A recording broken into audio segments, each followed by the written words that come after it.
Hi everyone, welcome back to HardReset.Info channel. Today I will show you how to enable 3-finger screenshot gesture on CMF Phone 2 Pro.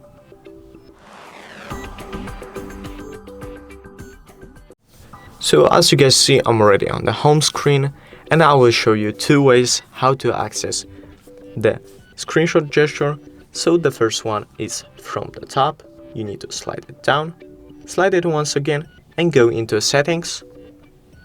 Then look for the special features and go to gestures, then go to screenshot gesture and click 3-finger swipe.